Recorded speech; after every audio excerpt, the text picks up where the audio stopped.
Welcome to Medify. So let's start microbiology. Today we will discuss about general virology. In general virology, we will discuss first about the general introduction, then we are talking about the morphology, and in this video we will end at pathogenesis. And there will be the two videos of general virology, and in these two videos your concept for general virology in general microbiology will clear totally. So now let's start. आइए पढ़ें virology क्या होती है. तो general properties of virus जो होती है अपन फटाफट देख लेते हैं कि जनरल प्रॉपर्टी सबको पता होनी चाहिए. वैसे प्रॉपर्टीज तो जो कि बताने वाला हूँ सबको पता ही होगी वैसे तो. सबसे पहली इसकी हाँ, सबसे पहला कि वायरस जो होता है, virus are smallest unicellular organism. Virus कैसे हैं? स्मॉलेस्ट है, यूनिसेल्युलर ऑर्गेनिज्म है जो कि बाहर रहते हैं. ऑब्लिगेट मतलब बाहर रहते हैं, इंटरसेलुलरली. ये तो अपन जानते ही है ना कि वायरस जो होते हैं वो एक ऑब्लिगेट पैरासाइट होते हैं. वो दो लाइफ साइकिल जीते हैं, एक सेल के बाहर एक सेल के अंदर. सेल के बाहर वो डेड होते हैं, सेल के अंदर वो लिविंग होता है. ये नॉर्मल सबको पता ही है, ठीक है. उसके बाद इंट्रासेलुलर. सेकेंड पॉइंट जो कि वायरस का अपन ने देखा कि वायरस जो होते हैं वो स्पेशली जो होते हैं ना वो उसको अफेक्ट करते हैं मैन को. वायरस टर्म जो है, वायरस टर्म किसके लिए बना है? मैन को अफेक्ट करने के लिए, ह्यूमन को अफेक्ट करने के लिए. अगर यही वायरस जाएगा बैक्टीरिया को अफेक्ट करने के लिए तो इसका नाम हो जाएगा बैक्टीरियोफाज. फाज या फेज, ठीक है. तो वायरस जो होते हैं उनका नाम स्पेशली उस पर रखा गया है क्योंकि वो मैन को, यानी कि ह्यूमन को, मैनकाइंड को अफेक्ट करते हैं, ठीक है. एक अगली हेडिंग डली हुई बाजू में यहाँ पे. ये क्या डला हुआ है भैया? Bacteria versus virus. Yes, bacteria versus virus is also important. अब तो बात कर लेते हैं. चलो, बैक्टीरिया वर्सेस वायरस. अब ये क्या है? इसमें ये है कि डिफरेंस क्या है. तुमने अब तक जनरल बैक्टीरियोलॉजी पढ़ी, ठीक है. अब तुम पढ़ोगे वायरोलॉजी, फिर तुम पढ़ोगे पैरासाइटोलॉजी, ठीक है. तो बैक्टीरिया और वायरस में फ़र्क क्या है तो और देख लेते हैं कि देखो सबसे पहले वायरस जो है, वायरस आर ऑब्लिगेट पैरासाइट, यानी कि वो ऑब्लिगेट पैरासाइट. यार ये अच्छा लग रहा है यार. मैं ब्लैक स्क्रीन भी पढ़ाऊँ क्या? मज़ा आएगा उस पर. नेक्स्ट लेक्चर ब्लैक स्क्रीन पे लाऊंगा, उसको बताना कैसा है. अगर वो वाला अच्छा लगेगा तो अपन ब्लैक स्क्रीन देंगे रोज. सेकेंड पॉइंट कि जो वायरस होता है उसमें या तो डीएनए होगा, ठीक है, या आरएनए होगा. दोनों चीज़ें नहीं होगी. इंपॉर्टेंट है कि वायरस हैव डीएनए, आरएनए और DNA, not both. Then third point कि जो वायरस होते हैं वो फिल्टरेबल होते हैं. इसका मतलब तुमने सुना होगा बैक्टीरिया प्रूफ फिल्टर बोलते हैं, बैक्टीरिया प्रूफ सब कुछ बोलते हैं, ठीक है. तो जो बैक्टीरिया प्रूफ होता है उसमें से वायरस निकल जाता है क्योंकि जो कि बैक्टीरिया के साइज के जो फिल्टर बने हुए होते हैं, भैया बैक्टीरियल फिल्टर जो होते हैं उसमें से वायरस जो होते हैं वो पास ऑन कर जाते हैं. माना ही जाता है कि यहाँ पे साइज का इफेक्ट होता है क्योंकि वायरस की साइज जो होती है बैक्टीरिया छोटी होती है, ठीक है. तो इसलिए फिल्टरेबल होते हैं. नेक्स्ट इंपॉर्टेंट थिंग की जो होते हैं, वायरस के पास प्रॉपर सेलुलर ऑर्गेनिज्म नहीं होता है, ऑर्गेनाइजेशन नहीं होता है, इसलिए वो ऑब्लिगेट पैरासाइट होते हैं. डू नॉट, ऐसा वायरस की बात हो रही है ना तो वायरस समझना, बैक्टीरिया समझ लो तुम. Virus do not have proper cell organisation. Next point कि वायरस जो होता है वो मेनली एंजाइम को लैक करता है जो कि नेसेसरी प्रोटीन जो एंजाइम्स होते हैं ना उसमें नहीं होते वायरस के अंदर. देखो ऑब्वियसली बात है, जब तुम्हारा सेलुलर ऑर्गेनाइजेशन ढंग का नहीं है तो उसमें प्रोटीन एंजाइम कहाँ से आ जाएंगे, है ना. प्रोटीन एंजाइम नहीं, वो एंजाइम जो प्रोटीन को खत्म करते हैं, प्रोटीएजेस जो होते हैं ना अपने, जो कि न्यूट्रिशन के लिए काम आते हैं, वो वायरस में नहीं होते हैं, ठीक है. तो ये सारी बातें हो गई अपनी बैक्टीरिया से वायरस की. मैंने तुमको बताया 4 पॉइंट. एक और पॉइंट अगर तुम चाहो तो मैं तुम्हें लिख सकता हूँ कि हाँ, वायरस कांट, सोच के लिखना पड़ रहा है यार. Virus can't be produce in cell free media. तुम चाहोगे सिंथेटिकली में टेस्ट ट्यूब के अंदर वायरस प्रोड्यूस कर लो, वो नहीं हो पाएगा, ठीक है. वो सेल फ्री मीडिया में प्रोड्यूस ही नहीं हो पाता है, ठीक है, तो ये सारी बातें होगी। जनरल प्रॉपर्टी ऑफ वायरस की बात करिए अपने, वायरस जो होते हैं वो स्मॉलेस्ट पार्टिकल होते हैं, वायरस को मैन में अफेक्ट करते हैं वायरस बोलते हैं, और जो बैक्टीरिया अफेक्ट करेगा बैक्टीरियाफाज बोलते हैं। बैक्टीरिया वायरस का डिफरेंस अपने देखा कि सबसे पहले वायरस जो होते हैं वो ऑब्लिगेट पार्ट होते हैं, दूसरा वायरस जो होते हैं वो उसमें या तो आरएनए या तो डीएनए होगा, और वायरस होते हैं फिल्टरेबल होते हैं, बैक्टीरिया प्रूफ फिल्टर से पास कर जाता है क्योंकि उनकी साइज छोटी रहती है, ये याद रखना। उसके बाद अपने देखा कि वायरस जो होते हैं वो उसमें प्रॉपर सेलुलर ऑर्गेनाइजेशन नहीं होता है। वायरस जो होते हैं वो प्रोड्यूस करते हैं सेल फ्री मीडिया में, प्रोड्यूस नहीं हो पाते सेल फ्री मीडिया में। बात करते हैं मॉर्फोलॉजी ऑफ वायरस की।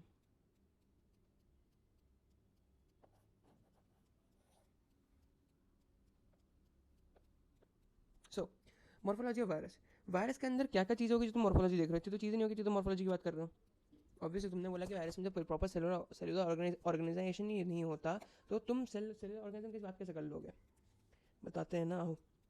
देखो, जो पूरा वायरस होता है, मान लो कि हमारा वायरस है,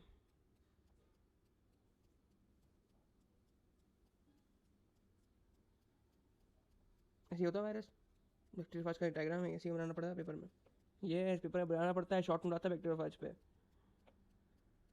ठीक है, so the entire virus particle जो होता है, जो एक वायरस का पूरा पार्टिकल होता है, उसको बोलते हैं अपन विरियन। क्या बोलते हैं? विरियन। विरियन का होता है एंटायर वायरस पार्टिकल। क्या होता है विरियन? एंटायर वायरस पार्टिकल, जो कंप्राइज करता है, कंप्राइज ऑफ, सबसे पहला डीएनए और आरएनए, और देखो न्यूक्लिक एसिड बोल सकते हैं। क्या बोल सकते हैं? न्यूक्लिक एसिड, ब्रैकेट में डीएनए और आरएनए। सेकंड पॉइंट, अ न्यूक्लियोकास्पिड, मतलब एक कास्पिड होना चाहिए, प्रोटीन कोड इसको बोलते हैं अपन, कास्पिड और प्रोटीन कोड, है ना। और एनवलप, ये तीन चीज़ों में घूमती रहती है इसकी मॉर्फोलॉजी। किसकी मॉर्फोलॉजी? तुम्हारी वायरस की। प्लस अपन मॉर्फोलॉजी में एक बात और करेंगे, यहाँ लिख देता हूँ, सिमेट्री की बात करेंगे कि वायरस का शेप और साइज कैसी कैसी वेरी करती है। सिमेट्री एंड शेप, दो चीज़ की बात अपन और करेंगे। ठीक है, now let's we discuss about first nucleic acid. बात कर लेते हैं फटाफट, न्यूक्लिक एसिड बात करेंगे। तो न्यूक्लिक एसिड जो होता है वो वन टाइप का होता है, इसमें या तो डीएनए होगा या तो आरएनए होगा, तुमको बता दिया मैंने। ठीक है, तो जो डीएनए और आरएनए इसमें होता है, डीएनए को बोलते हैं वायरल डीएनए, मतलब जो तुम्हारे डीएनए में जो जो जिस वायरस में तुम्हारा डीएनए होगा उसको अपन बोलते हैं डीएनए वायरसेस। क्या बोलते हैं? DNA virus. और जिसमें आरएनए होगा उसको क्या बोलेंगे? RNA virus.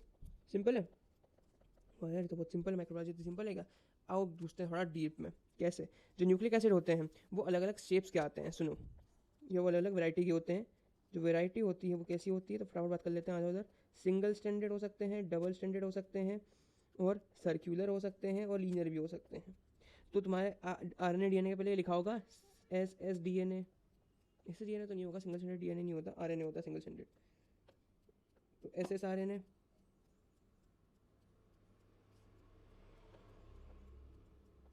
S S R N A हो सकता है single standard R N A, D S R N A भी हो सकता है double standard R N A, D S D N A हो सकता है। ठीक है, सर्क्यूलर डी एन ए हो सकता है, सी डी एन ए कौन बोल रहे हैं, लीनियर आर एन ए हो सकता है, एल आर एन ए कौन बोल रहे हैं। तो ये सारी कहानियाँ हैं। ठीक है, मोस्ट जो है मोस्ट कॉमनली या मोस्ट डीएनए जो होता है, मोस्ट डीएनए वायरस के पास क्या होता है? DS DNA. इसमें एक्सेप्शन है, इसमें क्या है? एक्सेप्शन है, और ये खतरनाक एक्सेप्शन आता है, एक्सेप्शन पैरो वायरस। पैरो वायरस के पास सिंगल स्ट्रैंडेड डीएनए होता है, पैरो वायरस के पास सिंगल स्ट्रैंडेड डीएनए होता है, ये इसका एक्सेप्शन है। Now next is RNA virus. तो आरएनए वायरस के पास क्या होता है? एसएसआरएनए। आरएनए में मेनली मोस्ट कॉमन होता है एसएसआरएनए। इस एक्सेप्ट आएगा, इसमें भी एक्सेप्ट। तुम्हारा जो रियो वायरस है, तुम्हारा जो रेट्रो वायरस है ना, रेट्रो वायरस में एम आर एन होता है, रेट्रो वायरस में, याद है? जस्ट सेकेंड, हाँ। तो जो तुम्हारा ये रेट्रो वायरस है उसमें 2 कॉपीज ऑफ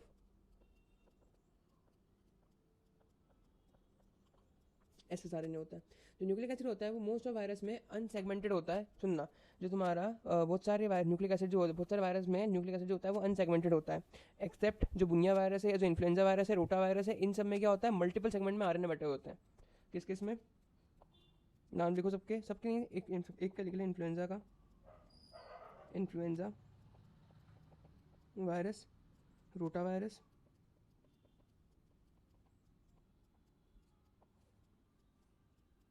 इनमें क्या होता है, तो इनमें तुम्हारा मल्टीपल सेगमेंट में आरएनए होता है।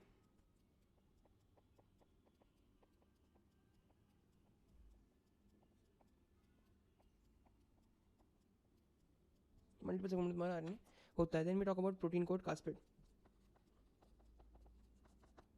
जो कास्पिड होते हैं, capsid compose of number of repeated proteins, इसको अपन बोलते हैं capsomers, repeated number of capsomers, जो कि फंक्शन जिसका फंक्शन क्या होता है, फंक्शन सबसे पहले प्रोटेक्ट करता है न्यूक्लिक एसिड को, प्रोटेक्ट न्यूक्लिक एसिड,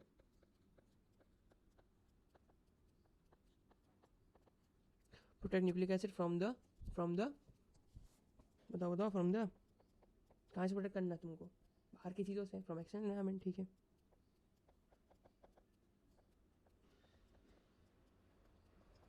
सेकेंड, जो नॉन एनवेलप वायरस होते हैं, जो नॉन एनवेलप वायरस होते हैं ना, उनमें सबसे पहले जो वायरल रेप्लिकेशन की प्रोसेस होती है वो सारी इसी से शुरू होती है, ठीक है। मतलब देखो, ये कास्पिड है, ये प्रोटीन कोट है, इसके बाहर वायरस, इसके बाहर एक और होता है, इसको एनवेलप बोलते हैं। अगर एनवेलप नहीं है तो प्रोटीन कोट ही बचा है, इसके आउटर बॉर्डर। तो जितनी भी रेप्लिकेशन की प्रोसेस होगी उन सब में जितनी भी एंटर और एग्जिट की चीज़ें होती है वो सब प्रोटीन कोट देखता है। समझ में आ रहा है कि नहीं आ रहा है, क्या बोलना चाहता हूँ मैं, कि नॉन एनवेलप वायरस में जितनी भी फर्स्ट रेप्लिकेशन, जो कि फर्स्ट स्टेप होती है रेप्लिकेशन की, फर्स्ट स्टेप ऑफ रेप्लिकेशन जो होती है वो इसी से अटैच होती है, यानी कि उसके रिसेप्टर्स होते हैं रेप्लिकेशन को शुरू करने के लिए। रेप्लिकेशन खुद से तो शुरू होनी की कि चलते रेप्लिकेशन शुरू हो गई, नहीं, ठीक है। तो जो रिसेप्टर्स होते हैं, रिसेप्टर्स ऑफ रेप्लिकेशन, वो रिसाइड करते हैं प्रोटीन कोट या कास्पिड पर, reside at caspid, which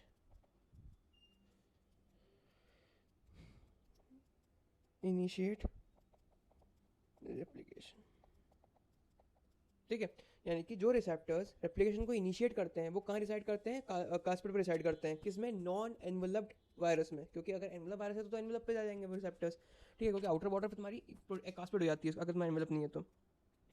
then third point, कि एंटीजेनिक होता है, ये कैसा होता है, एंटीजेनिक होता है। क्या होता है, एंटीजेनिक होता है। तो स्पेसिफिक वायरस में काम आ जाता है ये बनाने में, क्या बोलते हैं उसको, अरे वायरल एप्लीकेशन आ गया क्या, यहाँ पे शुरू कर देता हूँ, रुक जा। हाँ, उसके बाद करते हैं अपन सिमेट्री की, सिमेट्री इन शेप, सिमेट्री और शेप याद कर लेते हैं फटाफट। तो सिमेट्री जो होती है depending upon the arrangement of capsomers, जब कास्पोमर्स के अरेंजमेंट के अकॉर्डिंग ही तुम्हारी सिमेट्री मानी जाती है। कास्पोमर्स के अराउंड किसकी, सुनना, जो कास्पोमर्स है, ठीक है, उसकी अरेंजमेंट किसके अराउंड, न्यूक्लिक एसिड के अराउंड। सिमेट्री किसकी वजह से डिसाइड कर रहे हैं, depend upon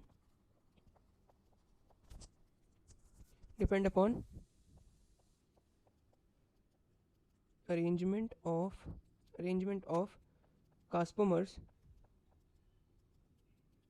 around nucleic acid. Very good. मतलब न्यूक्लिक एसिड के अराउंड जो भी तुम्हारे कास्पोमर अरेंज होंगे उसके बेसिस पे तुम्हारी सिमेट्री डिसाइड होती है, न्यूक्लिक एसिड, ठीक है। तो सबसे पहले सिमेट्री आती है अपने पास आइकोसाहेड्रल, इसको सिंपल भाषा में क्यूबिकल बोलते हैं, ठीक है। कैसा बोलते हैं सिंपल भाषा में इनको, क्यूबिकल बोलते हैं, क्यूबिकल सिमेट्री। इसमें क्या होता है, इसमें जो कास्पोमियर्स होते हैं वो अरेंज होते हैं किस फॉर्म में, एक की जो तुम्हारा स्क्वाड्रॉन, मान लो क्यूब है, मान लो कैसा है, क्यूब है, ठीक है। तो ये तुम्हारा क्यूब है। क्यूबिकल सिमेट्री क्या होती है कि अगर बीच से काटोगे तो दो क्यूबॉइड बन जाएंगे। ये तो पता है ना क्यूबिकल सिमेट्री क्या होती है, कि क्यूब को बीच में से काटोगे तो दो क्या हो जाएंगे, दो क्यूबॉइड बन जाएंगे। तो वायरस मतलब यहाँ पे क्यूब मतलब एक रिजिड स्ट्रक्चर बन रहा है। तो वो वायरस का क्या है, सबसे पहली बात है कि इसमें जो जो इकोहेड्रल सिमेट्री वाले होते हैं उनमें क्या होता है, रिजिड शेप होता है, रिजिड स्ट्रक्चर होता है। क्या होता है उनमें, रिजिड स्ट्रक्चर होता है। जितने भी डीएनए और मोस्ट ऑफ आरएनए वायरस होते हैं उनके पास ये वाली सिमेट्री होती है। All DNA virus and most of RNA virus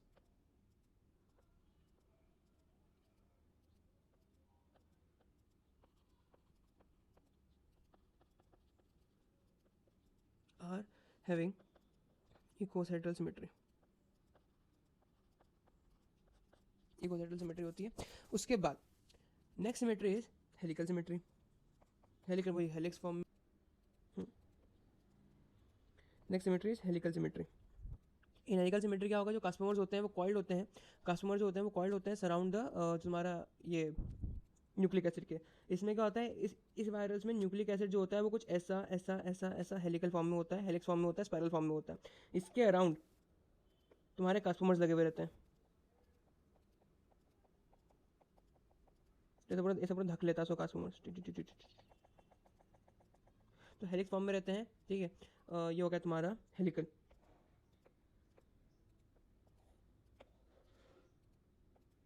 ये होगी तुम्हारी हेलिकल। हेलिकल में एग्जांपल में लिख दूंगा बराबर यहाँ पे, क्या लिखोगे एग्जांपल में, कुछ आरएनए वायरस होते हैं जैसे माइक्सो वायरस, माइक्सो वायरस। और एग्जांपल और लिख दे फिलो वायरस। और सुन ले एक बार फिर से क्या बोल रहा हूँ हेलिकल सिमेट्री में, कि जो कास्पोमर्स हैं are coiled around nucleic acid, spiral nucleic acid, ये भी इंपॉर्टेंट है, around nucleic acid, spiral nucleic acid. चलो next we talk about complex symmetry, last symmetry है, जिसमें एग्जांपल भी एक अपने पास पॉक्स वायरस। कॉम्प्लेक्स, इसमें एग्जांपल भी एक अपने पास पॉक्स वायरस, ठीक है। So next we talk about the next topic of our this morphology, shape, symmetry and shape. देखो शेप की कोई खास बात अपने अब तक करी नहीं थी।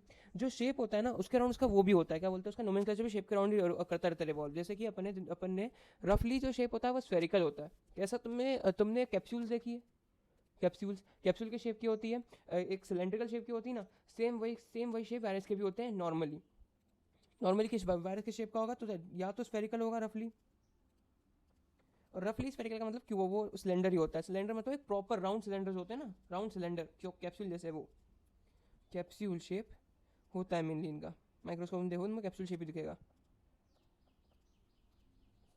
राउंड सिलेंडर एक देता हूँ नीचे ताकि तुम्हारा और क्लैरिफाई हो जाए मेरे नोट्स में। राउंड सिलेंडर, ठीक है। तो राउंड सिलेंडर शेप के होते हैं, और अगर ये अलग अलग शेप के होते हैं तो इसमें अलग अलग फिर एक्सेप्शन होते हैं, ठीक है। फिर अलग एक्सेप्शन होते हैं तो उनका अपने को याद करना है, सारा करने की जरूरत नहीं है। जैसे कि एक पॉक्स वायरस है, इसका शेप होता है ब्रिक शेप, ये होता है ब्रिक शेप। एक होता है इबोला वायरस, इबोला वायरस ये होता है तुम्हारा फिलामेंटिया शेप। और एक और रख लो रेबीज वायरस, रेबीज का वायरस कुत्ता काटते हुए वायरस होता है ना, वो वाला बुलेट शेप, ठीक है। तो ये होगी शेप की बात भी।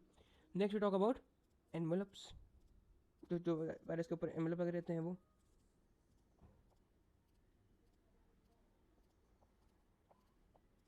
एनवेलप क्या होता है, कुछ वायरस, सर्टेन वायरस जो होते हैं वो पॉजेस करते हैं, pauses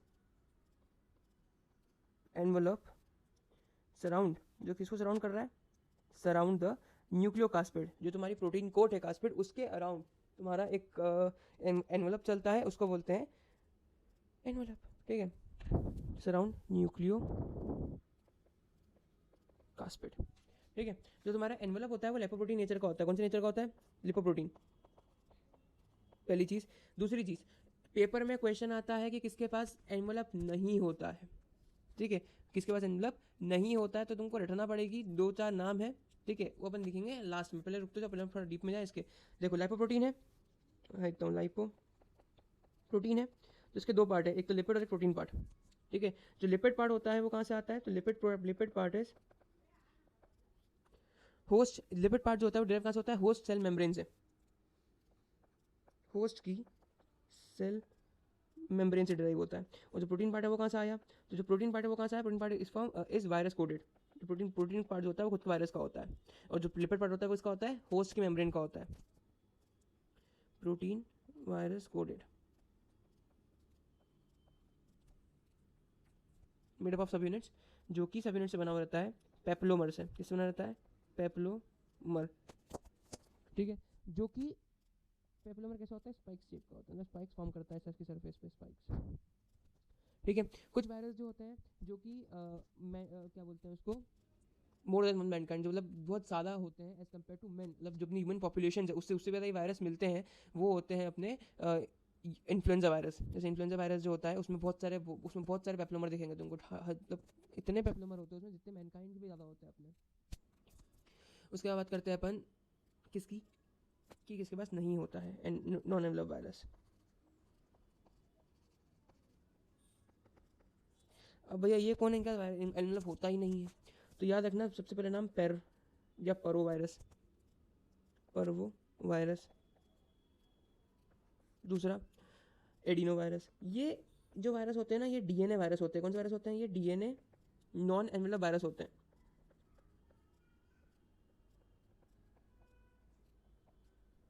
DNA non envelope virus होते हैं। और इसी में एक नाम और जोड़ दे, तीसरा, विच इज पिकोना वायरस, जो कि आरएनए नॉन एनवेलप वायरस होते हैं। आरएनए नॉन एनवेलप वायरस होते हैं। ठीक है, so next topic which we have to discuss about, कहाँ गया, वायरल एप्लीकेशन। वायरल एप्लीकेशन मतलब हाउ वायरस स्प्रेड, कैसे स्प्रेड हो रहा है वायरस। ठीक है, मतलब कैसे वो डिवाइड हो रहा है एक दूसरे में और कैसे बढ़ रहा है। फटाफट बात कर लेते हैं, फटाफट। चलो, हाँ देखो, जो वायरल एप्लीकेशन होता है, वायरल एप्लीकेशन में आती है भैया कि डिवाइड कैसे करते हैं। तो divide by binary fission, divide by binary fission. और ये जो होते हैं ना, ये 7 स्टेप में होते हैं, 7 सीक्वेंस की स्टेप होती है, जो कि अपने को याद करनी पड़ेगी क्योंकि पेपर में क्वेश्चन आता है कि क्या है ये। ठीक है, और यहाँ पे कॉम्प्लेक्स वे होता है, complex way for sale division, जिसमें 7 स्टेप्स होती है। कितनी स्टेप होती है? 7। सबसे पहले अटैचमेंट, यानी कि कोई वायरस आएगा तो वो सेल से अटैच होगा। कौन से सेल से अटैच होगा? जो तुम्हारा वो होस्ट सेल है उससे। उसके बाद अटैच होने का क्या करेगा? पेनिट्रेट करेगा, अंदर जाएगा। उसके बाद जो तुम्हारे वायरस के कोट है उसके कोट की अनकोटिंग होगी, प्रोटीन कोट टूटेगा उसका। प्रोटीन कोट को तोड़ना है, लेकिन रुक जाओ जरा, शांति रहो, बताते हैं। उसके बाद होगा बायोसिंथेसिस। बायोसिंथेसिस क्यों होगा सब बता रहे हो, एक सेकंड। फिर होगा इसके बाद उसकी असेंबली, ये असेंबली यहाँ से बीच में आ गई। उसके बाद मेच्योरेशन होगा, अभी तक तो असेंबली में था, मेच्योर होने लग गया। उसके बाद रिलीज हो जाएगा। अब मेरी बात सुनो, क्या तुमने अगर 11वीं में पढ़ा होगा तो अपने को एक चीज़ पढ़ाते थे कि मैक्रोफाज में एक वायरस आया है, HIV के बारे में अपन थोड़ा पढ़ा हुआ है।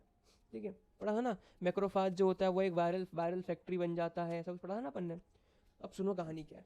वायरस आया, मान लो कि मैं ही तुम्हारा होस्ट हूँ, मेरे हाथ का एक सेल है। ठीक है, मेरे हाथ पे वायरस आकर अटैच हो गया। अब वो वायरस जो है, मेरे हाथ के जो सेल्स है उसको रेजिस्ट नहीं कर पाएंगे। जो सुपरफिशियल सेल है मेरे हाथ के उसको रेजिस्ट नहीं कर पाएंगे, मेरा वायरस अंदर चले गया वायरस। तो पहले क्या हुआ? पहले वो अटैच हुआ।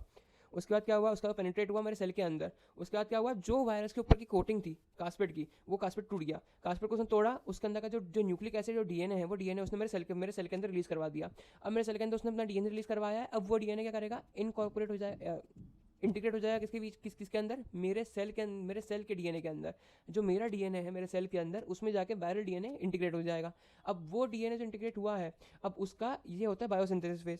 ठीक है, उसके बाद क्या होगा? उसका असेंबली जमेगी, जिसमें प्रॉपरली अपने स्पेसिफिक प्लेस ले जाएगा मेरे डीएनए के अंदर, तो असेंबली जम गई उसकी। ठीक है, उस असेंबली के अंदर वो क्या होगा? रेप्लिकेट भी करने लगेगा, वो रेप्लिकेट करवाएगा डीएनए को। उस रेप्लिकेशन से क्या होगा? सेल जो होगा वो टूटने लगेगा।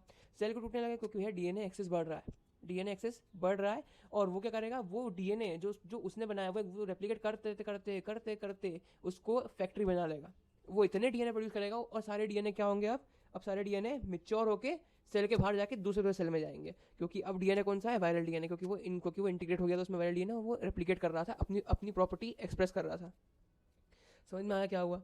मेरे हाथ पे कौन आया, वायरस आया। वायरस कहाँ गया, सेल के अंदर गया, मेरे हाथ के सेल के अंदर क्या हुआ, उसने अपना प्रोटीन कोड तोड़ दिया। उसके बाद क्या हुआ, वो जब वो जाके इनकॉर्पोरेट हो गया, उसका जो डीएनए है वायरस का, वो जाके इनकॉर्पोरेट हो गया मेरे डीएनए से। मेरे डीएनए में उसने क्या करा, रेप्लिकेशन करना शुरू करवाया, तो डीएनए की बहुत सारी कॉपी बना ली उसने। वो कॉपी अब मैच्योर होने के बाद सेल से बाहर निकल गई और दूसरे सेल में जाकर उसको अफेक्ट करने लग गई, एज जैसे उसने मेरा पहला सेल करा था वैसे ही। ऐसे करते हुए पूरी बॉडी में वायरस फैल जाता है। समझ में आया? Very good. इसके बाद करते हैं सबसे पहली स्टेप अटैचमेंट की।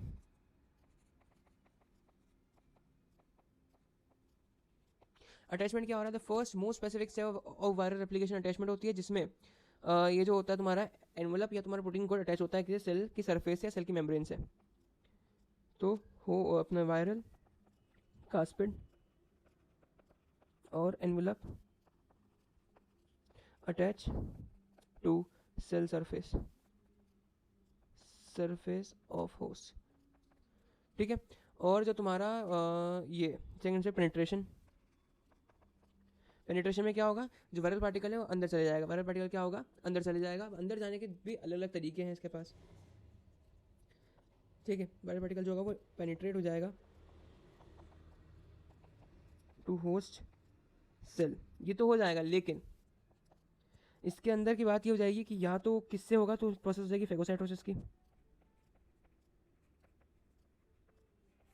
फेगोसाइटोसिस से जा सकता है, और मेम्ब्रेन फ्यूजन से, यानी कि जो तुम्हारी एनवेलप की मेम्ब्रेन है इसकी वायरस की, और सेल की जो मेम्ब्रेन है वो आपस में फ्यूज होगी, सेल के मटीरियल, सेल का जो अंदर स्ट्रक्चर है उसको अंदर आने देगी, इसको बोलते हैं मेम्ब्रेन फ्यूजन।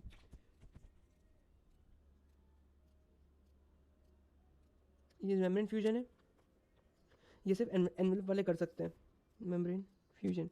क्योंकि तुमको एक बात बोली, तुमको याद होनी चाहिए कि भैया तुम्हारा जो वो है सेल एनवेलप, वो डिराइव कहाँ से हुआ है, लाइपोप्रोटीन से, जिसमें से लिपिड आया तुम्हारे होस्ट के सेल सरफेस से।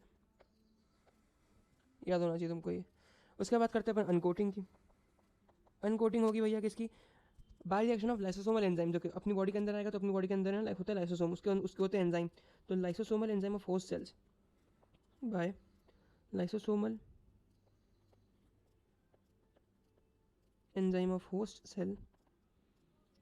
Lysosomal enzyme of host cell क्या करेंगे, वो सेपरेट कर देंगे वायरल कास्पिड को, ठीक है, और न्यूक्लिक एसिड को। Separate viral capsid and release nucleic acid. समझ में आ क्या हुआ? Then next we talk about, ये जो स्टेप होती है ना अनकोटिंग की, है बैक्टीरियोफाज में एब्सेंट रहती है, बैक्टीरियोफाज में ऐसा कुछ नहीं होता। उसके बाद करते हैं अपन नेक्स्ट बायोसिंथेसिस। बायोसिंथेसिस में क्या होगा, ये जो स्टेप होती है इसमें वायरल कंपोनेंट का फॉर्मेशन होता है। किसका फॉर्मेशन होता है, वायरल कंपोनेंट्स का।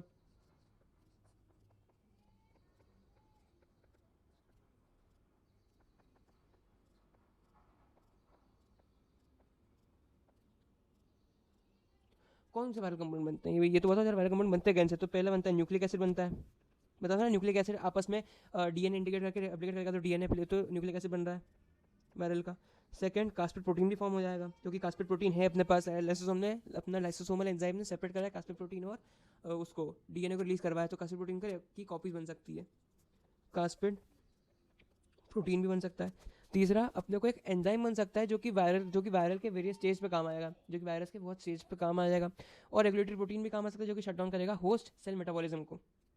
ये इंपॉर्टेंट है कि रेगुलेटरी प्रोटीन का फॉर्मेशन होगा, रेगुलेटरी प्रोटीन का फॉर्मेशन होगा जो कि इनहिबिट करेगा, विच इनहिबिट सेल मेटाबॉलिज्म, उसको क्या करेगा, इनहिबिट करेगा, सेल मेटाबॉलिज्म को इनहिबिट कर देगा। तो ये सारी कहानी थी अपनी बायोसिंथेसिस की। उसके बाद करते हैं असेंबली क्या होता है। अब सुनो असेंबली क्या होता है, यहाँ लिखता हूँ मैं असेंबली को। असेंबली सुनना, असेंबली इज फिफ्थ पॉइंट, ठीक है ना, फिफ्थ स्टेप होती है असेंबली, जिसमें तुम्हारा जो वायरल न्यूक्लिक एसिड है वो पैक्ड हो जाएगा साथ में प्रोजेनी वायरस के साथ में, और ये जो होगी तुम्हारे सेल के अंदर, वो सेल के साइटोप्लाज्म के अंदर पूरी जम जाएगी। उससे क्या होगा, उससे जो डीएनए वायरस होगा वो असेंबल हो जाएगा न्यूक्लियस में, और एक्सेप्ट, ठीक है, जो ये तुम्हारा होस्ट सेल था, होस्ट सेल के न्यूक्लियस के अंदर अब वायरल डीएनए जो होगा पूरा असेंबल हो जाएगा और उस सेल को कंट्रोल करेगा अपना अपना वायरल डीएनए, क्योंकि भैया न्यूक्लियस क्या है, न्यूक्लियस तो हेड है, ठीक है, मेन सेंटर ही न्यूक्लियस है, न्यूक्लियस के अंदर से सारी चीज़ें आ रही जा रही है, तो न्यूक्लियस के अंदर ही अगर तुम्हारा वायरस एक्ट करने लग जाएगा तो ऑब्वियसली बात है कि वही तुम्हारा रूट करेगा वहाँ पे। असेंबली में क्या होगा, तुम्हारे वायरल न्यूक्लिक एसिड जो होंगे वो असेंबल हो जाएंगे, viral nucleic acid are packed together and form progeny virus, और वो प्रोजेनी वायरस फॉर्म करेगा जो कि मिच्योर होने के बाद में दूसरे सेल्स को भी क्या करेगा, डिस्ट्रॉय करने जाएगा, एंड प्रोजेनी वायरस फॉर्म करेगा, progeny virus and form progeny virus. ये जो डीएनए वायरस होते हैं, डीएनए वायरस जो होते हैं वो असेंबल होते हैं न्यूक्लियस में, असेंबल्ड इन न्यूक्लियस। मतलब जो डीएनए वायरस होते हैं वो कहाँ बन रहे हैं, नए वाले न्यूक्लियस में बन रहे हैं, और जो आरएनए वायरस होते हैं वो कहाँ बनते हैं, आरएनए वायरस असेंबल हो रहे हैं तुम्हारे साइटोप्लाज्म के अंदर। तो किसको ज़्यादा आसानी रहेगी बाहर निकलने में, न्यूक्लियस वाले को, साइटोप्लाज्म वाले को, साइटोप्लाज्म वाले को, क्योंकि किसको तो एक मेम्ब्रेन पार करनी है, प्लाज्मा मेम्ब्रेन, न्यूक्लियस वाले को पहले न्यूक्लियर मेम्ब्रेन ही पार करनी है। Then six step is maturation. Maturation क्या है, मैच्योरेशन में क्या होगा, जो तुम्हारा ये वायरस बना है नया, जो डॉक्टर विरियन बना है, ठीक है, जो डॉक्टर विरियन बना है उसका मैच्योरेशन होगा, तो maturation of daughter virion take place in the host cell nucleus, ठीक है, जो कि होस्ट सेल के न्यूक्लियस में टेक प्लेस होगा या फिर साइटोप्लाज्म में होगा, जहाँ भी तुम्हारा बन रहा है वहाँ पे होगा। सेवेंथ पॉइंट इज रिलीज, कि अब रिलीज भी होगी भैया, कैसे रिलीज होगी देखते हो फटाफट। रिलीज होगा डॉक्टर विरियन, वो कैसे हो सकता है, पहला या तो लाइसेंस होता है होस्ट सेल्स का, है ना, रिलीज होगा, कैसे रिलीज होगा, पहला या तो लाइसेंस हो सकता है किसका, लाइसेंस ऑफ होस्ट सेल, ठीक है, जो कि नॉन एन्वेलप वायरस जो होते हैं उसका लाइसेंस हो जाएगा किसका, होस्ट सेल की मेम्ब्रेन का, और उससे नॉन एन्वेलप वायरस बाहर आ जाएगा। तो उससे एक चीज़ और हो रही है कि होस्ट सेल पूरा डिस्पर्स हो रहा है, मतलब पूरा खत्म हो रहा है होस्ट सेल। दूसरा हो सकता है बडिंग, बड़ी में होगा सेल सरफेस के ऊपर छोटी सी बर्ड बाहर निकाल के इसमें से वायरस बाहर आ जाएगा, ठीक है, होगा इसमें भी टूटना, लेकिन बहुत छोटा टूटेगा, इसमें पूरी लाइसेंस हो रही है सेल मेम्ब्रेन की, ठीक है। Next we discuss about pathogenesis को जल्दी जल्दी खत्म करें, discuss about pathogenesis of viral infection. Pathogenesis जो होता है वायरल इन्फेक्शन में, उसमें mainly 4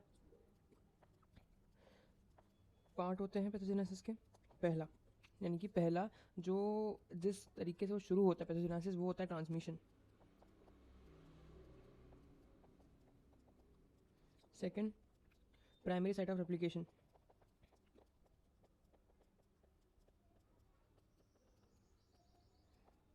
third is spread to secondary site.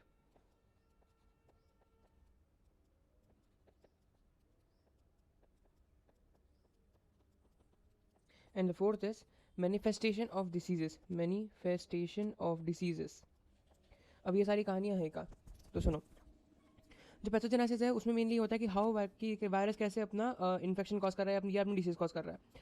तो इसको अगर अपन ध्यान से समझें कि ट्रांसमिशन क्या होता है, तो ट्रांसमिशन इज नथिंग बस कि कैसे वेरियस तरीक़ों से अपना वायरस ह्यूमन बॉडी के अंदर एंटर हो रहा है। द एंट्री ऑफ वायरस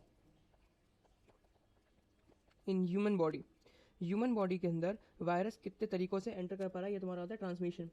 ये बहुत अलग अलग तरीके हो सकते हैं, डिपेंड करता है, रेस्पिरेटरी रूट हो सकता है तुम्हारा, एंट्रल रूट हो सकता है, ओरल रूट हो सकता है, कटिनियस रूट हो सकता है, वेक्टर रूट हो सकता है, या वेक्टर बाइट हो सकता है, ये सब, ठीक है।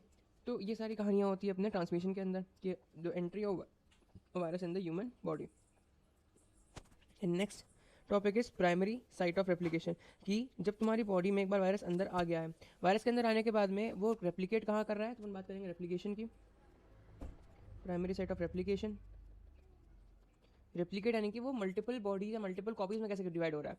तो सबसे पहले कुछ वायरस जो होते हैं वो रेस्ट्रिक्ट होते हैं पोर्टल, मतलब रेस्ट्रिक्ट होते हैं एंट्री के लिए। कहाँ पे एंट्री के लिए, जो तुम्हारी ब्लड में एंट्री होती है तो उसमें पहले तो रेस्ट्रिक्ट होंगे, ठीक है। तो इसमें होता है एक इम्यूनिटी जो होती है, ठीक है, तो ब्लड में इम्यूनिटी बहुत स्ट्रॉग हो जाएगी अपनी, क्योंकि ब्लड में सारी एंटीबॉडी होती है, तो ब्लड में वायरस आएगा नहीं, पहले वायरस कहाँ जाएगा, पहले वायरस जाएगा सेल के अंदर, वो जाएगा सेल के अंदर, सेल के अंदर जाएगा और वो लोकली पहले क्या होगा, रेप्लिकेट होगा।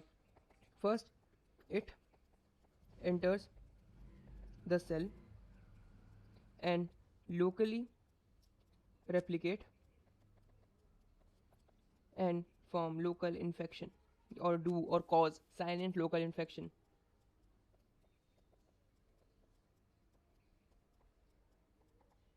साइलेंट लोकल इन्फेक्शन कॉज करता है ये, जो कि फॉलो करता है किससे, जिस फॉलोड बाय, मतलब इसके बाद क्या होगा, silent local infection followed by the lymphatics और रीजनल लिम्फ नोड्स, जो कि कहाँ जाएगा, सीधा इन्फेक्शन लिम्फेटिक्स में जाएगा।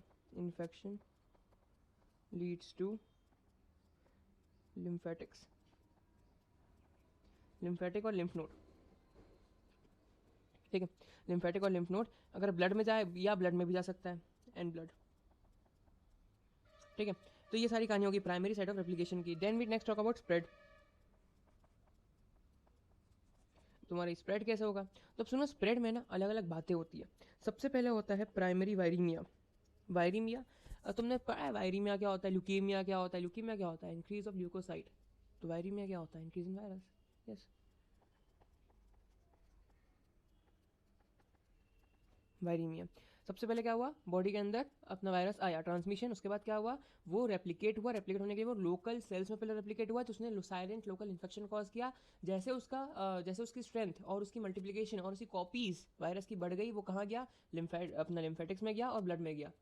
अब ये हुआ है, ब्लड में पहुंचा है, अब क्या होगा, अब सुनना क्या होगा, प्राइमरी वायरीमिया कि जो वायरस होगा वो प्राइमरी स्प्रेड होगा to blood stream. Primary spread to blood stream कहाँ से, फ्रॉम प्राइमरी साइट। अब ये प्राइमरी साइट जो है ये हो सकता है या तो सेल हो जहाँ पे उसने रेप्लिकेट किया, ठीक है। जो प्राइमरी साइट है हो सकता है कि ये सेल हो या तो फिर ये लिम्फेटिक्स हो, ठीक है। हो सकता है तो सेल हो या तो फिर हमारा लिम्फेटिक्स हो, जो कि कहाँ पे आया, ब्लड में आया है। तो virus remain free in plasma, जो वायरस होता है वो फ्री आता है अपने प्लाज्मा के अंदर,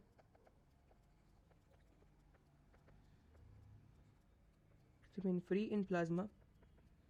वे फ्री क्यों है भैया, क्योंकि इसको इसके अंदर थोड़ी रहना है, इसको जाना है, ऑब्वियसली जाना है इसको, तो इसलिए फ्री है ये। एंड और फ्री भी हो सकता है और लिम्फोसाइट से एसोसिएटेड भी रह सकता है, ठीक है। जैसे CD4 से अटका हुआ हो, मान लो बैक्टीरिया में तो मान लो वायरस में भी होता है ना। उसके बाद नेक्स्ट प्राइमरी वायरीमिया। प्राइमरी वायरीमिया के बाद सेकेंडरी साइट रेप्लिकेशन आएगा। किसका क्या होगा, सेकेंडरी साइट रेप्लिकेशन की, वहाँ पे जाएगा अब सेकेंडरी साइट पे। पहले कहाँ था, पहले प्राइमरी साइट पे था जहाँ पे स्टार्टिंग में लोकल साइलेंट इन्फेक्शन करा था इसने, उसके बाद वो ब्लड में आया, ब्लड से वो कहाँ गया, सेकेंडरी साइट पे गया। देखो virus are then transport to the reticulo endothelial system. अभी रेटिकुलो एंडोथेलियल सिस्टम क्या होता है इसकी बात करते हैं। Transport to reticulo endothelial system. Reticulo endothelial system में कुछ ऑर्गन्स होते हैं जो कि मिक्स होकर, मतलब कुछ ऑर्गन्स या कुछ पार्ट होता है बॉडी का जो कि मिक्स होकर बनाता है अपना ये रेटिकुलो एंडोथेलियल सिस्टम। तो इसमें कौन कौन से ऑर्गन्स कंपोज होते हैं, देखो सबसे पहले तुम्हारा ये जो रेटिकुलो एंडोथेलियल, तो रेटिकुलो क्या होता है, रेटिकुलोसाइट्स, RBC कहाँ बनती है, बोन मैरो में बनती है, तो सबसे पहले बोन मैरो होगा, बोन मैरो। उसके बाद सेकेंडली बोन मैरो से बन के कहाँ जाती है, वो बोन मैरो से बन के जाती है तुम्हारे एंडोथेलियल सेल्स, यानी कि तुम्हारी ब्लड वेसल्स में आ जाती है बोन मैरो से निकल के, एंडोथेलियल सेल्स। उसके बाद वो जाती है कहाँ पे, लीवर में। उसके बाद वो लास्ट में उसका ग्रेवयार्ड क्या होता है, RBC तो ग्रेवयार्ड स्प्लीन, तो स्प्लीन में चली जाएगी। तो स्प्लीन, लीवर, एंडोथेलियल सेल्स और बोन मैरो मिलकर बनाता है रेटिकुलर एंडोथेलियल सिस्टम, जहाँ पे इस वायरस का क्या होगा, is where further replication take place, where further replication take place, और इसको बोलते हैं सेकेंडरी साइट। सेकेंडरी साइट को अपन क्या बोल सकते हैं, secondary site, and place is called secondary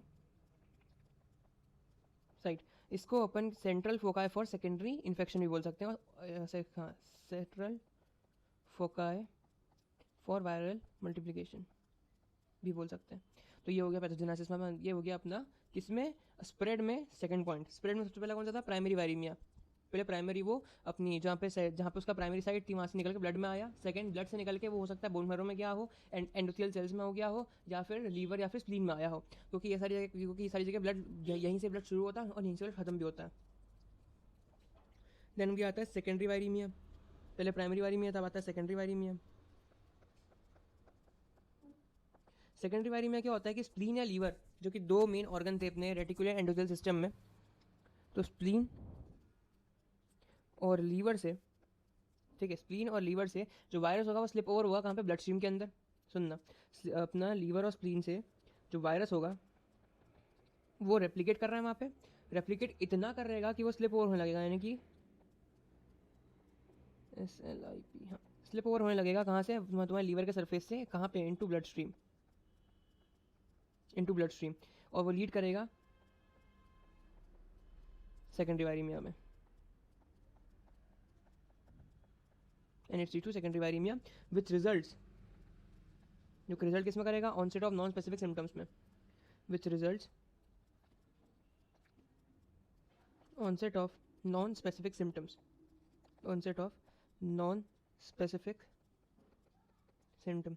for जो सपोज कि अगर तुमको कोई बड़ा कोई अच्छा वायरस है लेकिन तुमको मेन सिम्टम उसके आने रहे, स्टार्ट में तुम्हें हो सकता है सर्दी खांसी हो रहा, तो तुम्हारा नॉन स्पेसिफिक सिम्टम होता है। जब तुम्हारा सेकेंडरी वायरीमिया अचीव हो जाएगा तब तुम्हारे नॉन स्पेसिफिक सिम्टम्स शो होने लगते हैं। कब होने लगते हैं non specific symptom, secondary viraemia में, ठीक है। Then next is target organ, जहाँ पे उसका मेन टारगेट है। फॉर सपोज कि तुम्हारा कोई HIV है, HIV ही मान लो, HIV का मेन ऑर्गन, सपोज कर लो उसका मेन ऑर्गन लीवर है, सपोज मेन ऑर्गन उसका लीवर है, वो लीवर में था पहले, वहाँ पे बढ़ा, वहाँ से बढ़ के ब्लड स्ट्रीम में आया, ब्लड स्ट्रीम में बढ़ के वो दूसरा ऑर्गन में आ रहा है, नॉन स्पेसिफिक सिम्टम दे रहा है। हो सकता है कि वो इन्फ्लेमेशन करा रहा हो, जिससे फीवर कॉज हो रहा हो, या वीकनेस हो रही हो, जॉइंट पेन हो रहे हो, कुछ भी हो सकता है, ये उसके नॉन स्पेसिफिक सिम्टम में जाएगा। आखिरी में घूम के ब्लड स्ट्रीम में कहाँ जाएगा, टारगेट ऑर्गन से आ जाएगा, वापस वो लीवर के अंदर आएगा, लेकिन इस बार वो रेप्लिकेट नहीं करेगा, इस बार वो अफेक्ट करेगा। There is two thing, replication and affection. Target organ, ठीक है, via blood stream they reach to target organ. जैसे कि बैक्टीरिया में अपन पढ़ रहे थे, जो वो होता है ट्यूबरक्लोसिस, ट्यूबरक्लोसिस लीवर में जाएगा, हो सकता है लीवर में जा रहा है या कहीं कहीं और भी जा रहा है, वो पहले क्या कर रहा है, रेप्लिकेट कर रहा है, रेप्लिकेट कर रहा है, और फिर में पल्मोनरी ट्यूबरक्लोसिस कॉज करने के लिए वो लंग में चले जाएगा। क्या कॉज करने के लिए, पल्मोनरी ट्यूबरक्लोसिस कॉज करने के लिए। Via blood stream it reach to target organ. Target organ ये कुछ भी हो सकते हैं, लंग हो सकता है, लीवर भी हो सकता है, ब्रेन भी हो सकता है, ठीक है।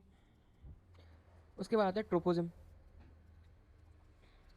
क्या होता है ट्रोपिज्म, ट्रोपिज्म क्या है यार, अजीब सा है। जब सब कुछ हो गया, वहाँ ये पूछ गया, उसका ट्रोपिज्म शुरू हो रहा है। ट्रोपिज्म कुछ नहीं होता है, ये एक वायरस का फिनोमिना होता है। वायरस जो होते हैं ना, वो स्पेसिफिक ऑर्गन पे जाते हैं, गए, उसके बाद एक पैटर्न होता है, उसके बाद क्या होता है, देख, ट्रोपिज्म व्हेन या tropism of virus for specific target organ which determine the pattern of systemic illness. Determine the pattern of systemic illness. देखो क्या हो रहा है यहाँ पे कि एक सिस्टमिक तरीके से पहले थोड़ा इफेक्ट, फिर थोड़ा और, फिर थोड़ा और, फिर थोड़ा, ऐसे करके पूरा ऑर्गन खत्म हो जाएगा। तो ये सिस्टमिक इफेक्ट फॉर्म करेगा अपना, इसको बोलते हैं ट्रोपिज्म, जो कि हर वायरस का होता है स्पेसिफिक ऑर्गन पे, जो डिटरमाइन करता है सिस्टमिक इलनेस को।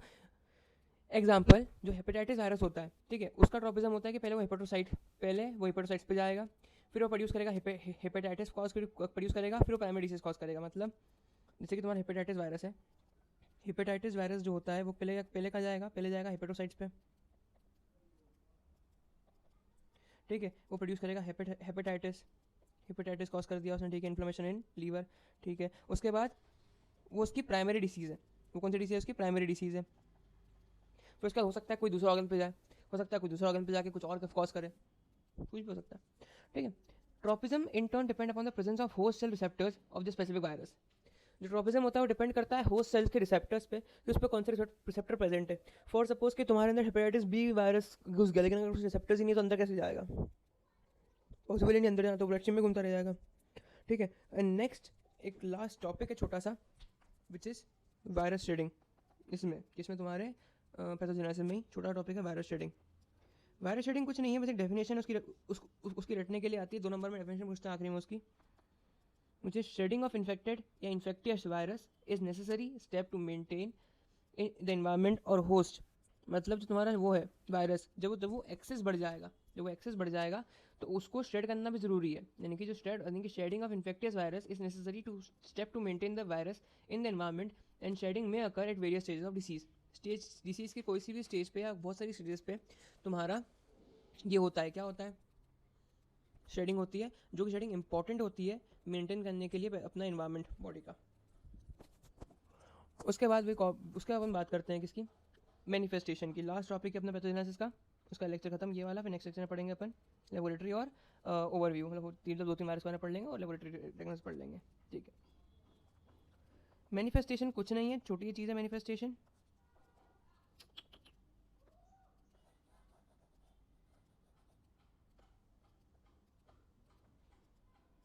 इससे लिखते हैं ना,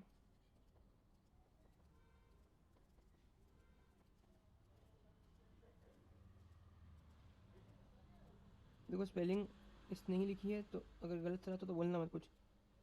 मैनिफेस्टेशन, ठीक है।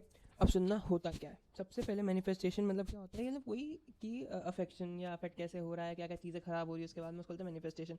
सबसे पहले होता है इंक्यूबेशन पीरियड। सबसे पहले क्या होता है, इंक्यूबेशन पीरियड।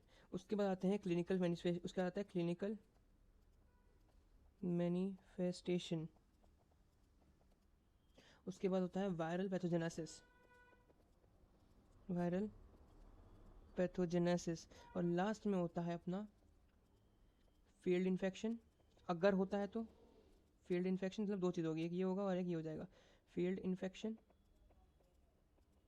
और दूसरा होता है सेल डेथ, कि या तो तुम्हारा इन्फेक्शन फेल हो जाएगा या तो तुम्हारी सेल डेथ हो जाएगी। अब सुनना क्या हो रहा है। पहले इंक्यूबेशन, यस इंक्यूबेशन। इंक्यूबेशन क्या होता है, तो it is a time interval, it is a time interval जो कि किसके बीच का होता है, between entry of virus and appearance of first clinical symptoms and appearance of first clinical symptom, मतलब पहला क्लिनिकल सिम्टम दिखने से पहले और वायरस की एंट्री होने के तक का समय जो होता है उसको बोलते हैं अपन इंक्यूबेशन पीरियड या incubation of viral infection symptom. हाँ, so time interval between the entry of virus and appearing of first clinical symptom. ये डिपेंड करता है कि शॉर्टर है या लॉन्गर है। देखो शॉर्टर में आता है अपना इन्फ्लुएंजा वायरस का छोटा होता है इंक्यूबेशन पीरियड, और जो रेबीज वायरस होता है ये तो पोलियो वायरस होता है, इनका ज़्यादा होता है इंक्यूबेशन पीरियड। एक्सेप्शन होता है कि देयर इज सम रूल, जैसे हेपेटाइटिस बी जो होता है या तुम्हारा जो डेंगू होता है, इनका इंक्यूबेशन पीरियड 180 दिन तक हो जाता है ना। वेरी करता है, इनका ग्रेटली वेरी करता है, 4-5 दिन से लेकर 180 दिन तक भी तुम्हारा इंक्यूबेशन पीरियड चले जाता है। तो ऐसे एच का भी ऐसे कुछ होता है, एच का जो इंक्यूबेशन पीरियड होता है वो महीनों महीनों तक रहता है। तुमको आज एच का वायरस अंदर तुम्हारे चले गया है, लेकिन तुमको उसका फ़र्क ही नहीं पड़ रहा है महीनों महीनों तक, फिर कई महीनों के बाद तुमको एच समझ में आ रहा है कि हमको एच हो गया है, समझ रहे। उसका आता है क्लिनिकल मैनिफेस्टेशन। क्लिनिकल मैनिफेस्टेशन वही क्या क्या सिम्टम हो रहे हैं, क्या क्या सिम्टम हो रहे हैं।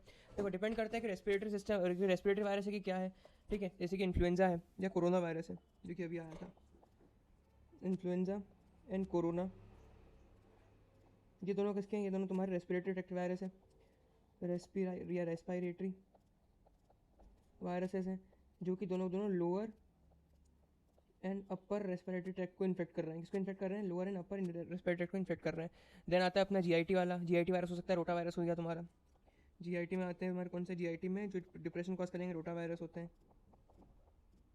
Then next is haemorrhage, haemorrhage में हो सकता है इबोला वायरस हो, ठीक है, हेमरेज हो सकता है इबोला वायरस हो, ठीक है। Next topic is viral pathogenesis. Viral pathogenesis क्या होता है, बात कर लेते हैं फटाफट। वायरल पैथोजेनेसिस उसके बारे में पूरा टॉपिक ही वैसे ये तो viral pathogenesis at cellular level. तो ये क्या होता है कि सेलुलर लेवल पे जो वायरस होता है वो प्रोड्यूस करता है 3 टाइप ऑफ इन्फेक्शन।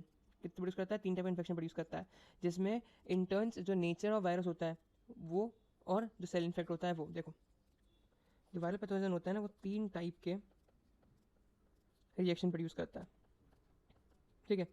अब वो डिपेंड करता है कि भैया वो जो रिएक्शन है वो कैसे है, या तो स्टेडी स्टेट हो, या तो स्टेडी स्टेट हो या तो कुछ भी नहीं कर रहे हो, या तो रेजिस्टेंट स्टेट हो। देखो बताता हूँ क्या हो रहा है, या तो प्री रेजिस्टेंट स्टेट हो।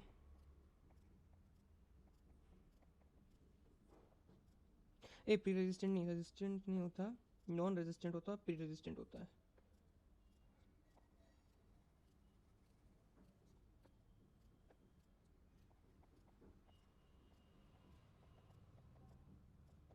फॉर सपोज मैं हेपेटाइटिस बी का ही वायरस है, या तुम्हारा इबोला वायरस है, जो कि किसका था, जीआईटी का था इबोला वायरस, ठीक है।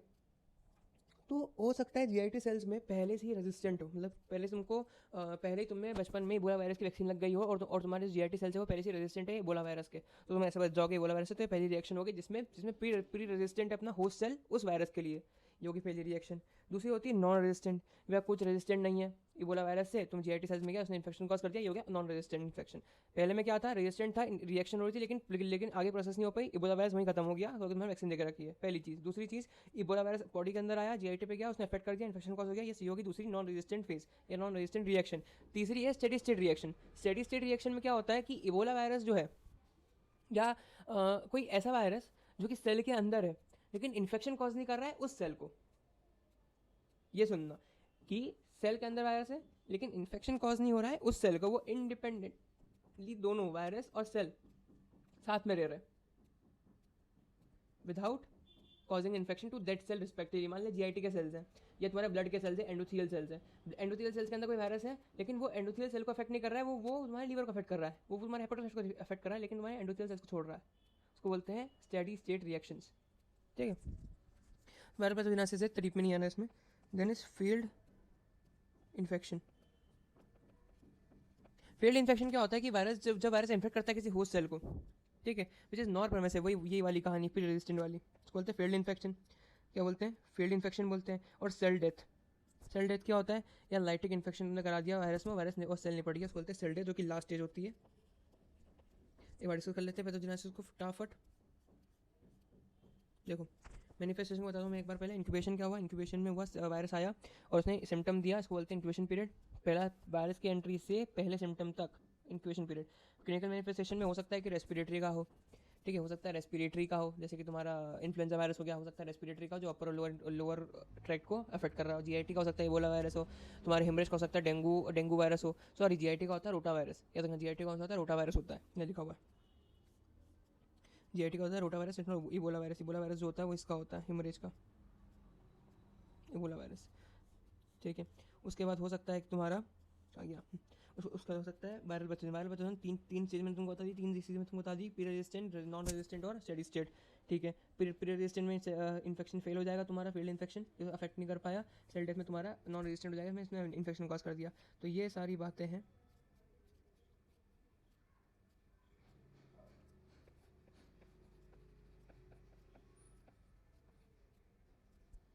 थैंक यू आपका कि आप यहाँ तक आए और आपने लेक्चर देखा। इसके साथ एक और लेक्चर है जो कि इसके बाद में आएगा, विच इज़ जस्ट आई जाएगा, आधे घंटे बाद पोस्ट कर दूंगा इसके मैं। और क्योंकि अगर मैं एक लंबा लेक्चर खींचूंगा तो लोग देख नहीं पाएंगे, ठीक है। तो दो बार में बांट दिया, 30-40 मिनट का होगा ये लेक्चर, इसका 20-30 मिनट का लेक्चर हो जाएगा वो, ठीक है। तब तक के लिए जय श्री महाकाल, धन्यवाद।